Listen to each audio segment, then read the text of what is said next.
तो 0 के 20 के स्पीड से हम लोग वहाँ से गुजर रहे। उन्होंने जैसी गाड़ी हमारी गाड़ी उनके सामने आ गई तो हमारी गाड़ी के ऊपर दोनों ने ऑटोमेटिक फायर से वेपन चालू किया। एकदम ऑटोमेटिक फायर हो गया, धुआं हो गया, हैंड ग्रेनेड फेंक दिया। उनके फायरिंग में हमारी गाड़ी में से थे करकर साहब थे, कामटे साहब, सालसकर साहब, और मेरे बाजू में बैठे थे भोसले, आगे जो बैठा था योगेश पाटिल, और भोसले अपना दूसरा जयंत पाटिल, ये लोग सब जन घायल हो गए। मुझे 5 गोली लगा, मेरे हाथ में 3 गोली लगी थी। मैं जब फायर कर रहा था तो भी फायर के टाइम पे मेरे राइट हैंड पे इधर गोली लगी थी, कंधे पे 2 गोली लगा था। एक गोली चीर के निकली, एक गोली इन एग्जिट है। तो जब ये मेरी स्टेन नीचे गिर गई तो मैं ये मोमेंट में ऐसा गिर गया।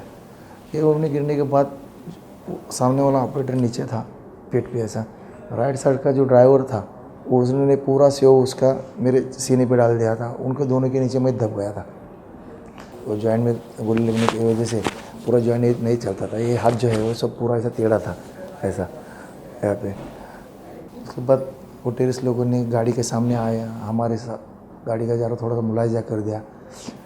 लेफ़्ट साइड में जो बैठे थे आगे की सीट में कामटे साहब बैठे थे, उनको अंदर आके का सामने नीचे खींच दिया। तो तभी मैं 1-2 फुट की दूरी से उसका चेहरा पूरा दिख रहा था मुझे, लेकिन उसको नहीं समझ में आ रहा था कि मैं ज़िंदा हूँ। स्टीयरिंग पे आके ड्राइवर सीट का दरवाज़ा खोल दिया। जैसा ड्राइवर सीट का दरवाज़ा खोला तो मुझे लगा कि साहब मेरे सालसकर साहब वो कुछ ना कुछ तभी ये करेंगे, लेकिन वहाँ पे कुछ हुआ नहीं। साहब को भी निकाल दिया उसने।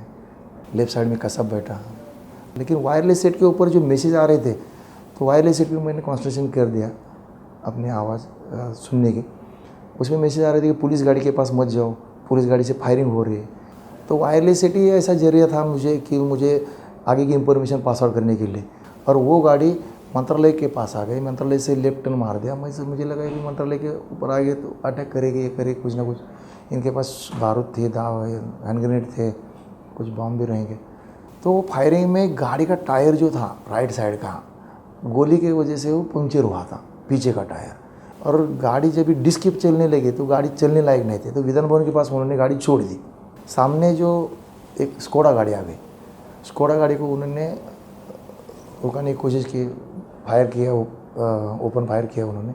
चांस मिलने के बाद मैंने गाड़ी के अंदर का जो हैंडसेट था वायरलेस सेट का वो हाथ में ले लिया और रोते रोते कंट्रोल को इन्फॉर्म कर दिया कि जिस गाड़ी से फायरिंग की ये जो बात चल रही थी वो गाड़ी से मैं बोल रहा हूँ, मेरा नाम जादव, सालसकर साहब का जादव बोल रहा हूँ। और रंग भवन के गले में ATS के चीफ करकरे साहब, एडिशनल चीफ कामटे साहब और सालसकर साहब वो इंजर्ड हो चुके हैं हमारा टेररिस्ट लोगों के फायरिंग में। और कंट्रोल रूम को जो इन्फॉर्मेशन दिया, कंट्रोल रूम ने पूरे बॉम्बे पुलिस को अलर्ट कर दिया। 26/11/2008 पे जो हमला हुआ था वो टाइम पे सिचुएशन ऐसा था कि हम लोग प्रिपेयर नहीं थे। तो वो 3.5 घंटे के अंदर हमने एक टेररिस्ट मारा था और एक टेररिस्ट को जिंदा पकड़ा था। अभी हमारे पास फोर्स वन है, तो फोर्स वन के हिसाब से हम लोग अभी ऑलरेडी प्रिपेयर्ड है। और बॉम्बे पे ऐसा कोई अगर होना नहीं चाहिए, अगर होता तो हम लोग ऑलरेडी प्रिपेयर्ड है सर।